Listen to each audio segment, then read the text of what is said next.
नमस्कार, आप सभी को स्वागत करता हूं गुरुकुल दौसम नॉलेज चैनल में। आशा करता हूं आप सब स्वस्थ हैं और आप लोग की आध्यात्मिक उन्नति आगे बढ़ रही है। आज मैं आप सभी को एक बात बताऊंगा, किस तरह से महा सरस्वती, महालक्ष्मी, महाकाली के नवार्ण मंत्र की साधनाएं में आप सभी को विभिन्न स्वरूप में स्वप्न के माध्यम से दर्शन देते हैं और आप लोगों का मार्गदर्शन करते हैं। यह विषय अत्यंत गूढ़ है। कोई व्यक्ति अगर इस बात को महसूस कर सकता है या फिर उसको सपने में इस प्रकार की कोई मार्गदर्शन मिल चुका है तो वो पूरी तरह से समझ पाएगा। अगर वो कभी भी किसी भी प्रकार का सपने में उसको मार्गदर्शन नहीं मिला है तो कभी भी समझ नहीं पाएगा। लेकिन उसको उम्मीद नहीं छोड़ना चाहिए, क्योंकि ये तीन देवियाँ महासरस्वती, महालक्ष्मी, महाकाली, परम वैष्णवी माँ नारायणी जब नवार्ण मंत्र की जाप में आप सभी को सपने में दर्शन देते हैं, कौन सी स्वरूप में दर्शन देते हैं, इस बात का मैं विवरण करने जा रहा हूँ, इस बात का मैं व्याख्यान करने जा रहा हूँ। जैसे कि मैंने आप सभी को कहा कि नवार्ण मंत्र की साधना जीवन की उच्च कोटि साधना में एक गिना जाता है, सर्वोत्तम साधना में गिना जाता है। इसको करने के लिए अपने अंतःकरण को शुद्ध करना चाहिए, मन की एकाग्रता को बढ़ाना चाहिए और इस मंत्र का ऊपर विश्वास रखना चाहिए। ये बहुत ही शक्तिशाली मंत्र है। आगे मैं धीरे धीरे और भी इसका रहस्य उजागर करूँगा, क्योंकि आप सभी जानते हैं पूरा यूट्यूब में अगर नवार्ण मंत्र का रहस्य उजागर के बारे में अगर आपने कोई पहला वीडियो देखा होगा तो वो मेरा ही वीडियो था, जिसमें मैंने इन तीन तत्वों की महाकाली, महासरस्वती, महालक्ष्मी किस तरह से, माँ परम वैष्णवी तत्व किस प्रकार से आते हैं, नारायणी तत्व आते हैं, उसके बारे में मैंने वर्णन किया है। देखिए, बात दरअसल ये है, कोई भी नवार्ण मंत्र का उपासना कर रहा है, यानी मंत्र जागृत करने की कोशिश कर रहा है, चाहे वो 1.25 लाख का अनुष्ठान कर रहा है या फिर 51,000 का अनुष्ठान कर रहा है, देवी तीन स्वरूप में जो देवी आती हैं विभिन्न प्रकार स्वप्न के माध्यम में आते हैं। पहले एक बात बता दूँ, जब भी माँ सरस्वती आपके सपने में आएंगी, महासरस्वती जब आपके सपने में आएंगी, वो कोई बालिका की स्वरूप में जिसकी उम्र 12 से 17 साल होगा, उस प्रकार की स्वरूप में आएंगी। वो आपकी कोई भतीजी हो सकती है, भांजी हो सकती हैं, कोई भी कन्या हो सकती हैं। उसी समय आपकी बहुत परीक्षा होती है, आपकी मन की विचार की परीक्षा होती है। अगर किसी भी प्रकार से मन की विचार आपके गलत आ जाते हैं, समझ लेना आपको नवार्ण मंत्र की तत्व के बारे में जानना और भी समय बाकी है और उस तत्व को जानने में थोड़ा समय लगेगा। अगर आप देखते हैं, कोई आप अगर शादीशुदा हैं, अगर आपकी धर्मपत्नी आपके सपने में आते हैं, कोई मंत्र प्रदान करते हैं या फिर कोई विधि बताते हैं, तो समझ लेना वो परम वैष्णवी माँ नारायणी, महालक्ष्मी वो स्वरूप में आपको आके दर्शन देती हैं और आपकी जीवन की जो दुख है, कष्ट है, उसको दूर करने की पूरी तरह से आपको जो है वरदान दे के जाती है। बात बताऊँगा किस तरह से इसका मीनिंग है। और कभी अगर आप सपने में अपनी माँ तुल्य या फिर खुद की माँ या फिर सास हो, कोई भी उनको आप देखते हैं और वो कोई मंत्र में विधान आपको देते हैं, कुछ भी देते हैं, तो समझ लीजिएगा साक्षात महाकाली भवतारिणी रूप में, यानी भवतारिणी रूप में आपके सपने में आए हैं और आपको कुछ विधान दे के गए हैं। ये बहुत ही गूढ़ रहस्य है। इस रहस्य को समझना जरूरी है।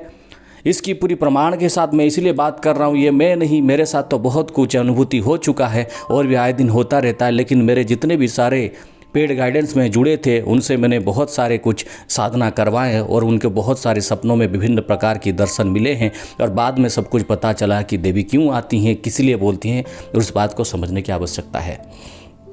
दरअसल कभी कभी लोगों के साथ ऐसा गलती हो जाता है। एक थोड़ा मज़े की बात बोलूँगा, अगर कोई स्त्री है, उसकी सास के साथ उनका कोई संबंध अच्छा नहीं है, अगर सपने वो सास आके कुछ बोलती है तो उस चीज़ को मानती नहीं है, क्योंकि उनको यही लगता है कि इनके साथ तो मेरा संबंध गलत है, तो ये कैसे आके कोई अच्छी एडवाइस दे सकते हैं। देखिए, देवी जब भवतारिणी रूप में आपकी परीक्षा लेती हैं, बहुत उच्च कोटि की परीक्षा लेती हैं। और कभी कभी ऐसा होता है कि अगर आपकी ओरा, आपकी ऊर्जा सही ना हो, आपको किसी नेगेटिव शक्तियों का भी जो है आपका कोई गाइडेंस मिल जाता है और आपको गलत मंत्र मिल जाता है जिसको करते हो आप, और बाद में आपको बहुत नुकसान उठाना पड़ता है। इसीलिए मैं आप सभी को एक बात अनुरोध करना चाहूँगा कि नवार्ण मंत्र की साधना के समय जैसे आप देखते हैं कोई कन्या आती है तो परम वैष्णवी का स्वरूप में आती है, उसकी जो एज होगी 11 साल से लेके 16-17 साल की तक, उसकी 16 साल की तक उसका अंदर एज होगी। अगर कोई स्त्री आती है तो समझ लेना महालक्ष्मी स्वरूप में आ रही है। अगर कोई मातृतुल्य आती है तो समझ लेना भवतारिणी माँ काली का स्वरूप में आ रही हैं, जिनकी गुणगान आप हमेशा करते रहते हो।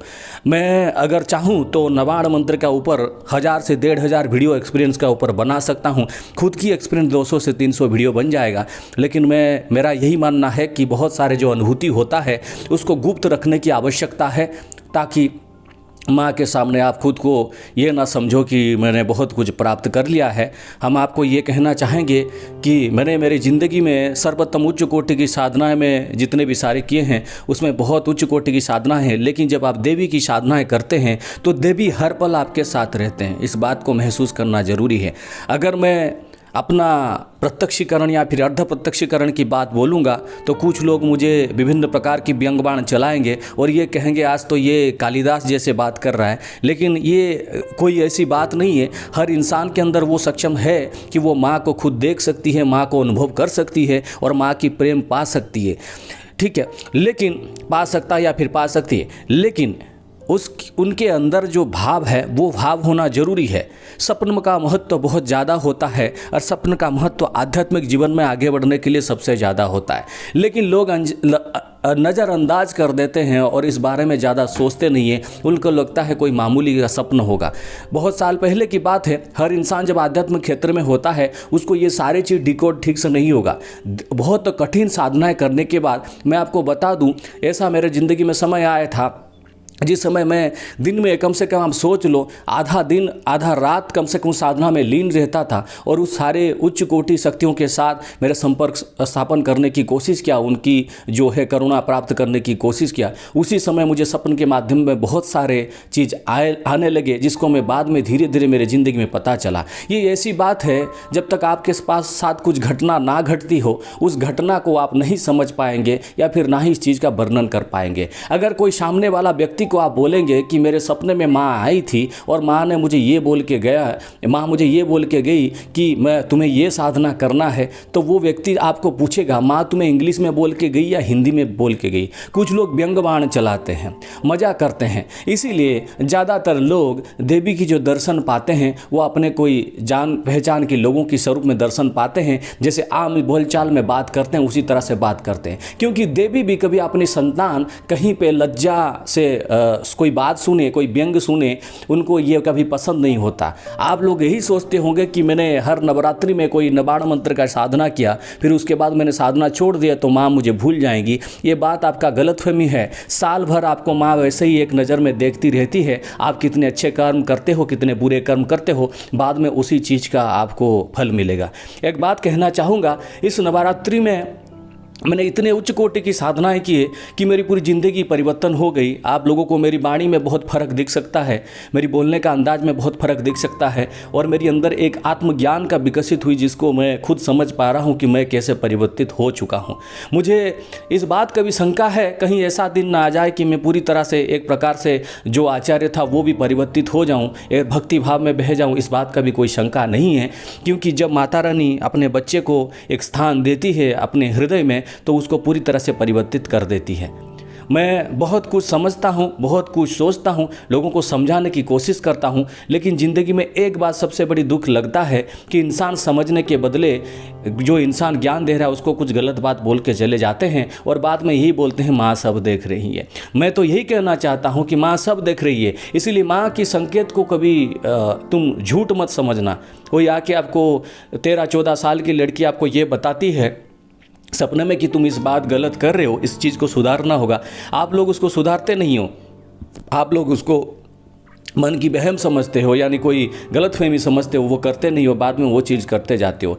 मेरे 3 बार साधनाएं खंडित हुआ है, जो कि मैं कुछ बड़े बड़े साधनाएं कर रहा था। जिस समय कोई भी इस प्रकार से घटना घटती थी, मैं देखता था कि किसी भी प्रकार से मैं किसी के साथ झगड़ा कर रहा हूँ, कोई बालिका है उसके साथ मारपीट कर रहा हूँ, कुछ भी कर रहा हूँ, तो उसके बाद मुझे पता चल जाता कि ये साधना टिकने वाला नहीं है। क्योंकि माँ ये बोल देती कि तेरी पूरा प्रकरण गलत है, तेरी जो संकल्प गलत है, तेरी जो इच्छा गलत है, इसीलिए तुझे किसी भी प्रकार की साधना में कोई भी प्रकार की लाभ नहीं मिलेगा। आप लोग ये समझते होंगे कि मैंने जो साधना किया है हर साधना मुझे सफल हुआ है, ये आप लोगों का गलतफहमी है। मैंने शायद जितनी साधना में मुझे विफलता मिली है शायद आप लोगों ने इतना कोशिश नहीं किया होगा, क्योंकि मैं जानता हूँ मैंने महाविद्या की साधना जो पहली बार मैंने पीताम्बरा देवी की साधनाएं की उसमें प्रथम चरण में मुझे जो हानि हुआ मैं जानता हूँ। बाद में भी जो इन शक्तियों का मैं उपासना करता था किस प्रकार से हानि होता है मैं जानता हूँ। और रिसेंटली मैंने एक वीरभद्र बाबा की भी साधनाएँ किया, उसमें भी मैं जानता हूँ किस प्रकार से परीक्षा होती है, कुछ भी होती है।